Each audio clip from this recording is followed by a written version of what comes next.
Hello friends, Shashi Agarwal channel के अंदर मैं doctor Shashi Agarwal welcome you all.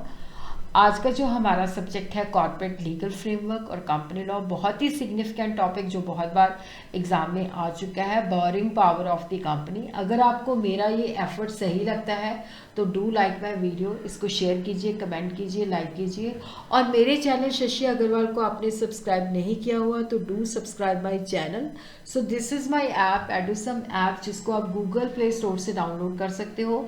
ये जो ऐप है commerce, economics and management students को काफ़ी सारा फ्री स्टडी मटेरियल और काफ़ी सारे मॉक टेस्ट प्रोवाइड करती है, और काफ़ी सारे स्ट्रक्चर कोर्सेज भी अवेलेबल हैं at a very nominal price. तो कॉर्पोरेट लॉ और कॉर्पोरेट लीगल फ्रेमवर्क और कंपनी लॉ का कोर्स भी यहाँ पे अवेलेबल है। तो सबसे पहले हम देखते हैं कि जो कंपनी है एक आर्टिफिशियल पर्सन है। तो कंपनी ने अगर बोरिंग करनी है तो वो पावर जो है that should be either in the memorandum और आर्टिकल ऑफ एसोसिएशन के अंदर होनी चाहिए। अब कंपनी को काफ़ी सारा पैसा चाहिए होता है बिजनेस को एक्सपैंड करने के लिए, डाइवर्सिफाई करने के लिए, तो इसको बाहर से बोरिंग भी लेनी पड़ती है। बट आर्टिफिशियल पर्सन है, ये बोरिंग पावर तभी एक्सरसाइज कर सकती है अगर वो स्पेसिफिकली पावर जो है मेमोरेंडम या आर्टिकल ऑफ एसोसिएशन के अंदर गिवन है।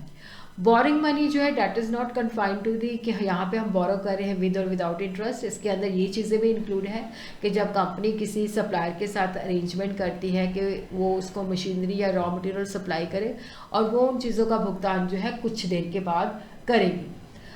कंपनी जो है तभी बोरो कर सकती है अगर उसकी जो ऑब्जेक्टिव क्लॉज है, हाँ भाई कंपनी तू बोरो कर सकती है। और अगर वो ट्रेडिंग कंपनी है तो ट्रेडिंग कंपनी के अंदर क्या है कि वहाँ पे एक्सप्रेस पावर नहीं भी है तो भी चलेगा, क्योंकि ट्रेडिंग कंपनी को इम्प्लाइड पावर जो है होती है। और अगर मेमोरेंडम ऑफ एसोसिएशन के बीच में ऐसी पावर नहीं है तो मेमोरेंडम जो है उसको अमेंड करना पड़ता है, तो जाके उसके बाद बोरिंग पावर जो है एक्सरसाइज की जा सकती है। तो इसको हम एक एग्जाम्पल केस के साथ समझते हैं, general auction state versus monetary company versus Smith. तो कंपनी के पास जो पावर थी कि वो अपनी स्टेट और प्रॉपर्टी की सेल और परचेज कर सकती है, लोन, डिपॉजिट ऑफ सिक्योरिटी के ऊपर, और डिस्काउंटिंग ऑफ बिल्स करवा सकती है। और वहाँ पे एक्सप्रेस पावर नहीं थी बोरो टू बोरो मनी, ना तो वो मेमोरेंडम के अंदर थी, ना ही वो आर्टिकल ऑफ एसोसिएशन की थी। तो डिपॉजिटर और अदर क्रेडिटर वो अपनी पेमेंट मांग रहे थे। तो one of the director mister Robert Smith, उसने कंपनी को कहा कि मैं तुझे सर्टन सम ऑफ मनी जो है एडवांस प्रोवाइड कर दूंगा, बट मेरा ये जो एडवांस है ये मोर्टगेज होना चाहिए on certain property of the company. तो ये प्रपोजल कंपनी जो है एक्सेप्ट कर लेती है और वो लोन ले लेती है डायरेक्टर से, और जो क्रेडिटर्स हैं उनको भुगतान कर देती है। और उसके बाद कंपनी जो थी that was order to be wound up within 6 month. तो लिक्विडेटर के पास सब कुछ चला जाता है। तो लिक्विडेटर कहता है कि ये जो डायरेक्टर से बोरिंग हुई है ये अल्ट्रा वायर है, तो इसलिए सिक्योरिटी भी अल्ट्रा वायर हो जाएगी, क्योंकि कंपनी के मेमोरेंडम ऑफ एसोसिएशन के अंदर ये स्पेसिफिकली बोरिंग पावर नहीं दी गई। तो वहाँ पे कोर्ट ने कहा कि भाई ये जो कंपनी है ट्रेडिंग कंपनी है, तो इसके अंदर इम्प्लाइड पावर है बोरो करने के लिए, कंपनी के बिजनेस को रन करने के लिए। तो कंपनी जो है बोरो कर सकती है ताकि वो अपने लोन्स को रिपे कर सके। तो और उसी तरह ये सिक्योरिटी भी दे सकती है जो पर्सन ने इसको लोन दिया है, तो ये वैलिड है, वॉइड नहीं है। No borrowing until certificate of commencement of business is received by the public limited company under section 11 subsection 1। Public limited company जो है अगर उसके पास शेयर कैपिटल है तो जब वो सर्टिफिकेट ऑफ कमेंसमेंट ऑब्टेन करती है तभी उसके बाद बोरिंग पावर एक्सरसाइज कर सकती है, अदरवाइज नहीं कर सकती। प्राइवेट लिमिटेड कंपनी जो है जैसे ही वो इनकॉर्पोरेट होती है उसको सर्टिफिकेट ऑफ इनकॉर्पोरेशन मिल जाता है तो वो बोरिंग पावर एक्सरसाइज कर सकती है। बट ये पब्लिक हो या प्राइवेट हो, कोई भी कंपनी जो है बोरिंग पावर तभी एक्सरसाइज कर सकती है अगर वो एक्सप्रेस प्रोविजन जो है मेमोरेंडम और आर्टिकल ऑफ एसोसिएशन के अंदर दिया हुआ है। सिर्फ जो ट्रेडिंग कंपनी होती है उसके पास ये इम्प्लाइड पावर होती है। और उसी तरह जो पब्लिक लिमिटेड कंपनी है जिसने प्रॉस्पेक्टस इशू किया है, पब्लिक को इनवाइट किया है कि आप हमारे शेयर सब्सक्राइब करो, वो बोरिंग पावर तभी एक्सरसाइज कर सकती है अगर मिनिमम सब्सक्रिप्शन जो है रेज किया गया है। और अगर वहाँ पे प्रॉस्पेक्टस नहीं इशू किया गया तो statement in lieu of prospectus. उसी तरह जो कंपनी की बोरिंग पावर है उसके ऊपर रिस्ट्रिक्शन है जिस सेक्शन 179 एंड 180 जो है डील करता है। जो भी मतलब इस प्रोविज़न के अंदर रिस्ट्रिक्शन है उसी के मुताबिक ही बोरिंग पावर हो सकती है। तो जब भी बोर्ड ऑफ डायरेक्टर जो है अपनी डिस्क्रिप्शन के ऊपर मनी को रेज करना चाहते हैं या सिक्योर करना चाहते हैं तो वो तभी कर सकते हैं जब वो बोर्ड मीटिंग के अंदर रेजोल्यूशन पास करते हैं। सेक्शन 179 जो है restriction on the power of the company to borrow. तो यहाँ पे क्या है कि कंपनी के पास एक्सप्रेस या इम्प्लाइड पावर होनी चाहिए कि हमने बोरो करनी है, और ये जो पावर है वो मेमोरेंडम ऑफ एसोसिएशन या आर्टिकल ऑफ एसोसिएशन के अंदर जो भी रिस्ट्रिक्शन होती है उसी के तहत एक्सरसाइज कर सकते हैं। सेक्शन 179 के मुताबिक जो board of director of the company they can exercise the power to borrow money otherwise than on debenture only by means of resolution passed at the meeting of the boards। तो यहाँ पे board of director अगर boring power exercise करना चाहते हैं debenture को छोड़ के तो वो बोर्ड मीटिंग के अंदर उनको रेजोल्यूशन पास करके करनी पड़ती है, और ये जो पावर है वो डेलीगेट भी जो है कर सकते हैं।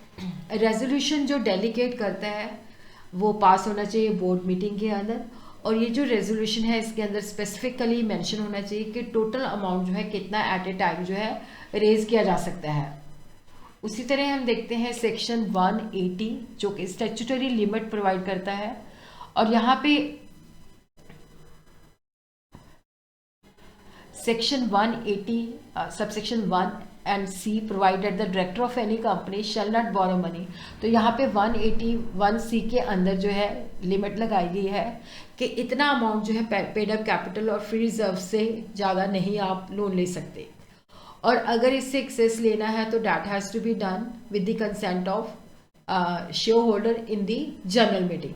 तो सेक्शन 185 सबसेक्शन 5 कहता है कि अगर कोई डेट कंपनी जो है जो 181C के अंदर जो लिमिट इम्पोज की गई है उससे ज़्यादा लेती हैं तो वो डेट जो है तब तक वैलिड या इफेक्चुअल नहीं होता जब तक लैंडर प्रूव कर देता है कि ये जो लोन है उसने गुड फेथ के अंदर लिया था और उसको इस बात की नॉलेज नहीं थी कि जो लिमिट है वो एक्सीड हो गई है। अब हम देखते हैं कि अल्ट्रा वायर बोरिंग। देखो, एक बोरिंग जो है कंपनी की पावर के बाहर है, और जो दूसरी सिचुएशन है वहां पे company with in the power है, intra vires the company, but director की पावर के बाहर है। तो हम दोनों के कॉन्सिक्वेंसेस जो है उसको स्टडी करते हैं। अब हम देखते हैं कि जब कंपनी अपनी बोरिंग पावर जो है एक्सरसाइज करती है जो उसकी पावर से बाहर है, consequences of boring ultra wire the company. देखो, जहां पे कंपनी के पास कोई बोरिंग पावर नहीं है, ये तो फर्स्ट इंस्टेंस है कि वहां पे बोरिंग पावर ही नहीं है। दूसरी सिचुएशन ये है कि बोरिंग पावर तो है बट मेमोरेंडम ऑफ एसोसिएशन ने लिमिट लगाई हुई है। तो देखो, दोनों सिचुएशन के अंदर जब कंपनी अपनी लिमिट से एक्सीड करती है या कंपनी के पास बोरिंग पावर नहीं है तो ये जो बोरिंग है दैट इज अल्ट्रा वायर, और कॉन्ट्रैक्ट जो है दैट इज वॉइड अब निशियो। इसका मतलब है कि जो कॉन्ट्रैक्ट है वो वॉइड है, तो वहाँ पे जो लेंडर है वो कंपनी को स्यू नहीं कर सकता। तो इस सिचुएशन के अंदर जो लेंडर है वो कंपनी को स्यू नहीं कर सकता कि मेरा पैसा वापस किया जाए, और लेंडर को अगर कोई सिक्योरिटी इस लोन के लिए दी गई है तो वो उसको वापस करनी पड़ेगी। इवन कंपनी ने जो अल्ट्रा वायर बोरिंग की है तो उसको वो रेटिफाई भी नहीं कर सकती by passing A resolution in the meeting of general meeting. तो रेमेडीज जो लेंडर के पास अवेलेबल है, इंजेक्शन। देखो, अगर लेंडर जो है उसको पता चल जाता है कि ये जो बोरिंग है अल्ट्रा वायर है बट अभी तक कंपनी ने उस पैसे को स्पेंड नहीं किया, तो वो जो है कोर्ट के अंदर से जो है रिस्ट्रेनिंग ऑर्डर ला सकता है कि इस पैसे को यूटिलाइज ना किया जाए। सेकेंड है सबरोगेशन।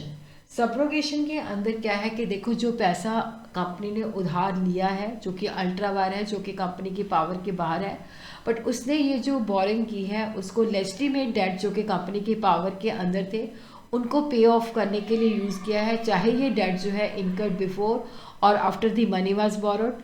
लेंडर जो है वो मान सकता है कि उसका लोन इंट्रा वायर है टू द एक्सटेंट उसकी मनी वहाँ पे यूज़ की गई है। जैसे मान लो लेंडर से कंपनी ने 15 लाख लोन लिया है और 10 लाख लेजिटिमेट डेट के लिए पे किया है, तो 10 लाख के लिए वो जो है मान सकता है कि उसका लोन जो है इंट्रा वायर है। देखो, ये यहाँ पे जो राइट ऑफ सबरोगेशन है उसके अंदर क्या होता है कि अगर कोई ओरिजिनल जो क्रेडिटर था उसको जो सिक्योरिटी मिली हुई थी वो लैंडर नहीं ले सकता, और उसी तरह अगर ओरिजिनल क्रेडिटर को कोई प्रायोरिटी थी तो वो भी नहीं यहाँ पे ले सकता। इसके अंदर हम देखते हैं Neath Building Society versus Luce. A building society became indebted to some of its member for principal interest due on mortgage. तो यहाँ पे जो बिल्डिंग सोसाइटी थी उसने अपने मेंबर से लोन लिया हुआ था, मॉर्गेज किया हुआ था और प्रिंसिपल और इंटरेस्ट के लिए लायबल थी। तो वहाँ पे उसने बोरिंग की और ये जो बोरिंग थी अल्ट्रा वायर थी, और वो बोरिंग लेके इसने अपना प्रिंसिपल और इंटरेस्ट मेंबर का चुका दिया। तो यहाँ पे लैंडर जो थे they were subrogated to the rights of the creditor, जितना उनको पे किया है, बट जो उनको सिक्योरिटी दी गई थी उसके ऊपर जो बेसिकली जो अल्ट्रा वायर बोरिंग का लैंडर था उसका कोई राइट नहीं था। Identification and tracing. देखो, अगर मनी जो कंपनी को उधार दी गई है और जो कि अल्ट्रा वायर है, और अगर उसको ओरिजिनल फॉर्म के अंदर ट्रेस किया जाए कि ये पड़ी हुई है, या उसके बेसिस पे कोई प्रॉपर्टी परचेज की गई है जिसको आइडेंटिफाई किया जा सकता है कि ये इसी पैसे से यूज़ की गई है, तो अल्ट्रा वायर लैंडर जो है ट्रेसिंग ऑर्डर ले सकता है और अपना एसेट और मनी क्लेम कर सकता है। F did construction work for a company, agreed to accept debenture in payment instead of cash. F ने कंपनी का कुछ कंस्ट्रक्शन वर्क किया तो उसने कहा कि कैश की जगह पे चलो आप लोग मुझे डिबेंचर इशू कर दो। तो F को नहीं पता था कि जो डायरेक्टर के पास पावर थी बोरो कर डिबेंचर के बेसिस पे बोरो करने की, वो एग्जॉस्ट कर चुके थे। कंपनी के पास कोई एसेट नहीं थे F का क्लेम सेटिस्फाई करने के लिए, तो F ने डायरेक्टर को स्यू किया। तो वहाँ पे कोर्ट ने कहा कि ये जो इशू ऑफ डिबेंचर था डैट वाज वॉइड। तो यहाँ पे डायरेक्टर जो है, क्योंकि डायरेक्टर जो है they are liable for the breach of implied warranty. Consequences of the borrowing intra vires the company but ultra vires the director. तो यहाँ पे कंपनी की पावर के अंदर है बट डायरेक्टर की पावर के बाहर है। देखो, जो boring ultra vires the company है वो तो वॉइड है, उसको रेटिफाई नहीं किया जा सकता, बट जो boring ultra vires the director है बट मेमोरेंडम की पावर के अंदर है, तो वहाँ पे जो कॉन्ट्रैक्ट है वॉइडेबल है। अगर कंपनी चाहे तो उसको रेटिफाई कर सकती है, अगर वो रेटिफाई करती है तो वो वैलिड बन जाता है। और वहाँ पे अगर ये बोरिंग जो है कंपनी रेटिफाई नहीं करती तो ये रेमेडी जो है लैंडर को अवेलेबल है। तो वहाँ पे वो जो डॉक्ट्राइन ऑफ इंडोर मैनेजमेंट, जैसे रॉयल ब्रिटिश बैंक वर्सेस टूटक्वेंट के केस में हुआ था, तो अगर वो बताए कि जो बोरिंग थी that was due to non compliance with some internal regulation, तो अपना लोन जो है रिकवर कर सकता है। By relying on the rule in royal British bank versus Turquand he can recover from the company कि बोरिंग जो थी उसके अंदर कुछ इंटरनल रेगुलेशन थी, उसकी जो कंप्लायंस थी नहीं हुई थी। और उसी तरह क्या है कि देखो, जो लेंडर है उसको मेमोरेंडम और आर्टिकल ऑफ एसोसिएशन के बारे में नॉलेज होनी चाहिए कि क्या रिस्ट्रिक्शन लगाते हैं। और उसी तरह कंपनी जो है, क्योंकि अगर देखो वो बोरिंग जो है अल्ट्रा वायर है तो वो वॉइड है, तो यहाँ पे कंपनी जो है उसके बेसिस पे जो है अपनी लाइबिलिटी जो है अवॉइड कर सकती है कि ये जो चीज़ें हैं उसको पता होनी चाहिए मेमोरेंडम और आर्टिकल ऑफ एसोसिएशन क्या रिस्ट्रिक्शन लगाते हैं। पर यहाँ पे क्या है कि जब मनी जो है जो मतलब कई बार क्या होता है कि जो चीज़ें सीक्रेट हैं, ठीक है, वो चीज़ें जो होती हैं लेंडर को नहीं हो सकता, तो उस सिचुएशन के अंदर जो है वो अपना पैसा क्लेम कर सकता है। But when the money is borrowed and use for the benefit of the company either in paying the debt और द लेजिटिमेट बिजनेस, तो कंपनी अपनी लाइबिलिटी इस ग्राउंड पे अवॉइड नहीं कर सकती कि एजेंट के पास कोई अथॉरिटी नहीं थी। और उसी तरह कंपनी जो है अगर डायरेक्टर जो है अनऑथराइज बोरिंग करते हैं तो वहाँ पे भी कंपनी लायबल नहीं है, अगर वो पैसा जो है ना तो कंपनी के लिए बोनाफाइड था ना ही कंपनी के बेनिफिट के लिए था। बट अगर लोन जो है कंपनी के नाम पे नहीं लिया गया तो वहाँ पे भी क्या है कि चाहे कंपनी को कोई बेनिफिट मिलता है तो वहाँ पे भी कंपनी जो है लायबल नहीं है।